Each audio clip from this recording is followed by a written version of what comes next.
প্রতাপশালী হিসেবে নিজেকে জাহির করা ইসরায়েল এখন অস্তিত্ব সংকটের মুখে। নিজেকে প্রভু ভাবা নেতানিয়াহু এখন প্রাণের ভয়ে রাশিয়ার প্রেসিডেন্ট ভ্লাদিমির পুতিনের পায়ে পড়েছে। ইসরায়েলের এই অসহায় আত্মসমর্পণের খবরটি সামনে এনেছে তাদেরই রাষ্ট্রীয় সম্প্রচার মাধ্যম। ইরানের সম্ভাব্য হামলার ভয়ে ইসরায়েলের সামরিক ও রাজনৈতিক নেতৃত্ব এখন এতটাই ভীত সন্ত্রস্ত যে তারা রাশিয়ার মধ্যস্থতায় তেহরানের সঙ্গে গোপন সমঝোতায় আসার চেষ্টা করছে।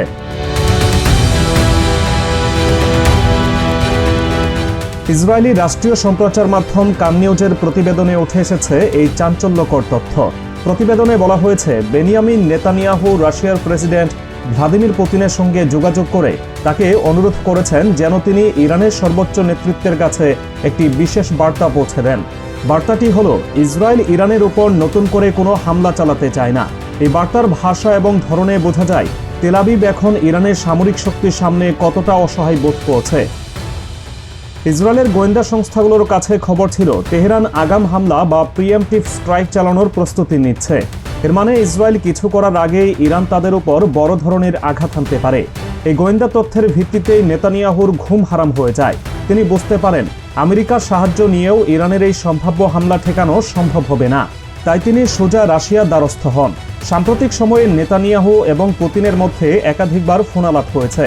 এই ফোনালাপের মূল উদ্দেশ্যই ছিল তেহরানকে শান্ত করা। পুতিনের মাধ্যমে নেতানিয়াহু বারবার এই নিশ্চয়তা দেওয়ার চেষ্টা করেছেন যে ইসরায়েল সংঘাত বাড়াতে চায় না, তারা কেবল নিজেদের রক্ষা করতে চায়।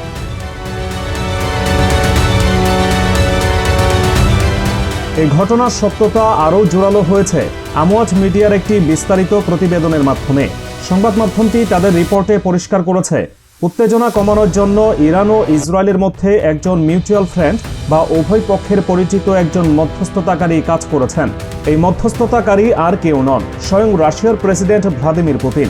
আমওয়াচ মিডিয়ার রিপোর্টে একাধিক আঞ্চলিক এবং ইরানি সূত্রের বরাত দিয়ে বলা হয়েছে, পুতিন ব্যক্তিগতভাবে এই বার্তা আদান প্রদানের দায়িত্ব নিয়েছিলেন। ইসরায়েল রাশিয়ার মাধ্যমে ইরানকে জানিয়েছে তারা নতুন করে কোনো সংঘাতে জড়াতে চায় না এবং ইরানে হামলা চালানোর কোনো পরিকল্পনা তাদের নেই। এর জবাবে ইরান যা জানিয়েছে তা ইসরায়েলের জন্য ছিল আরও বড় অপমানের। তেহরান সরাসরি ইসরায়েলকে রাষ্ট্র হিসেবে স্বীকৃতি দিতেই অস্বীকার করে। তারা কোনো কাঠামোগত আলোচনায় বসতে রাজি হয়নি। তবে পুতিনের সম্মানে ইরান জানিয়েছে যদি ইসরায়েল কোনো ধৃষ্টতা না দেখায় তবে তারাও নতুন করে হামলা না করার বিষয়টি বিবেচনা করতে পারে। তবে এটি কোনো প্রতিশ্রুতি নয়, বরং শর্ত সাপেক্ষ একটি অবস্থান। আমওয়াচ মিডিয়া স্পষ্ট করেছে এটি কোনো যুদ্ধবিরতি চুক্তি নয় বা কোনো নিরাপত্তার গ্যারান্টিও নয়। ইরান এবং ইসরায়েলের মধ্যে সরাসরি কোনো যোগাযোগ হয়নি। পুরো বিষয়টি রাশিয়ার মাধ্যমে পরিচালিত হয়েছে। ইসরায়েল চেয়েছিল একটি নিশ্চিত নিরাপত্তা চুক্তি, কিন্তু ইরান তাদের ঝুলিয়ে রেখেছে ভীতি ও অনিশ্চয়তার মধ্যে।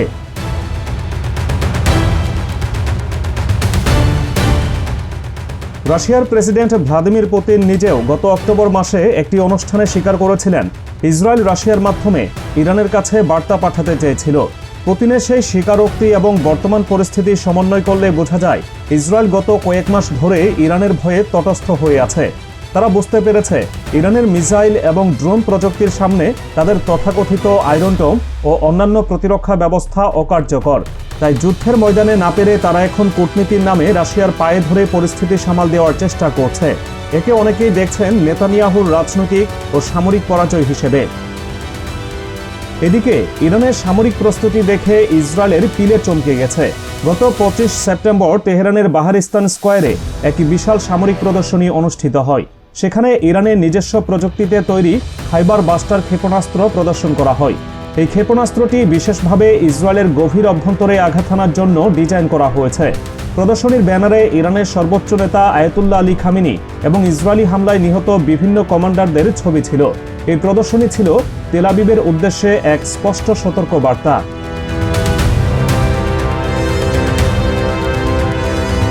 ইরান গত বছর ইসরায়েলের সঙ্গে 12 দিনের এক ছায়াযুদ্ধের পর তাদের প্রতিরক্ষা নীতিতে আমূল পরিবর্তন এনেছে। তারা গঠন করেছে ইরানিয়ান ডিফেন্স কাউন্সিল। এই কাউন্সিলটি গঠন করার মূল লক্ষ্যই হল প্রতিরক্ষামূলক অবস্থান থেকে বের হয়ে আক্রমণাত্মক কৌশল গ্রহণ করা। এই কাউন্সিলের পক্ষ থেকে যে বিবৃতি দেওয়া হয়েছে তা ইসরায়েলের অস্তিত্বের জন্য সরাসরি হুমকি। বিবৃতিতে বলা হয়েছে, ইরানের অভ্যন্তরীণ বিষয়ে যদি কেউ বিন্দুমাত্র হস্তক্ষেপ করে বা দেশটিতে অস্থিরতা তৈরির চেষ্টা করে তবে তার জবাব হবে দাঁত ভাঙা। সবচেয়ে ভয়ের বিষয় হলো ইরান এখন আর আক্রান্ত হওয়ার পর জবাব দেওয়ার নীতিতে বিশ্বাসী নয়। ডিফেন্স কাউন্সিলের নতুন ডক্টরেট অনুযায়ী তারা যদি নিজেদের নিরাপত্তার জন্য কোনো দৃশ্যমান হুমকির লক্ষণ দেখতে পায় তবে তারা আগাম ব্যবস্থা নেবে। অর্থাৎ ইসরায়েল হামলা করার পরিকল্পনা করছে এমন তথ্য পেলেই ইরান আগেভাগে ইসরায়েলের উপর হামলা চালাবে। একে সামরিক ভাষায় প্রিএম্পটিভ স্ট্রাইক বলা হয়। এই নতুন নীতির কারণেই নেতানিয়াহু রাশিয়ার মাধ্যমে বার্তা পাঠাতে বাধ্য হয়েছেন।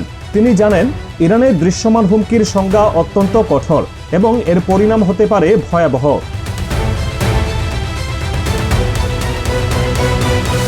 ইরানের ডিফেন্স কাউন্সিল আরও বলেছে, ইরানের নিরাপত্তা, স্বাধীনতা এবং ভৌগোলিক অখণ্ডতা তাদের কাছে একটি রেড লাইন। এই রেখা অতিক্রম করলে যে কোনো আগ্রাসন বা শত্রুতামূলক আচরণের জবাব হবে সমানুপাতিক, দৃঢ় এবং চূড়ান্ত। এখানে চূড়ান্ত শব্দটি ব্যবহার করে ইরান বুঝিয়ে দিয়েছে তারা প্রয়োজনে সর্বশক্তি প্রয়োগ করতে প্রস্তুত। যদিও ইরানের ভেতরে মুদ্রাস্ফীতি এবং মুদ্রার মান কমে যাওয়ায় অর্থনৈতিক সংকট চলছে এবং বিভিন্ন স্থানে বিক্ষোভ ছড়িয়ে পড়েছে, তবুও দেশটির সামরিক অবস্থান বিন্দুমাত্র নড়বড়ে হয়নি। বরং অভ্যন্তরীণ চাপ সামলাতে নিরাপত্তা বাহিনী যখন ব্যস্ত, তখন এই কড়া বিবৃতি জারি করে ইরান প্রমাণ করেছে বাইরের শত্রুর মোকাবেলায় তারা সম্পূর্ণ ঐক্যবদ্ধ। বিবৃতিতে নির্দিষ্ট কোনো দেশের নাম উল্লেখ করা না হলেও এর প্রতিটি শব্দ ইসরায়েলকে লক্ষ্য করেই বলা হয়েছে। মধ্যপ্রাচ্যের বর্তমান অস্থির পরিস্থিতিতে ইরানের এই হুঁশিয়ারি ইসরায়েলের জন্য এক বড় দুঃসংবাদ। অন্যদিকে আমেরিকার ফ্লোরিডায় ডোনাল্ড ট্রাম্প এবং বেনিয়ামিন নেতানিয়াহুর মধ্যে একটি বৈঠক হয়েছে।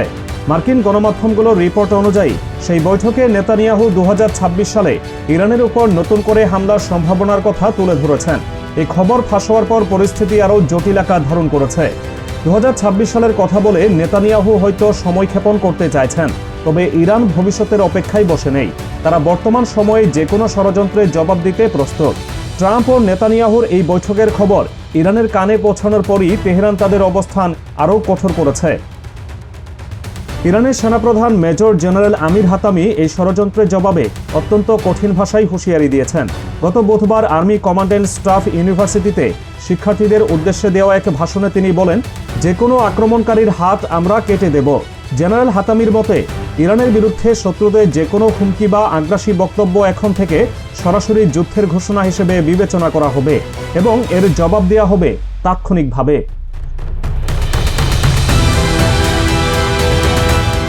ইসরায়েল এখন দ্বিমুখী সংকটে। একদিকে সীমান্তে হিজবুল্লাহ এবং হামাসের প্রতিরোধ, অন্যদিকে সরাসরি ইরানের ব্যালিস্টিক মিসাইলের ভয়।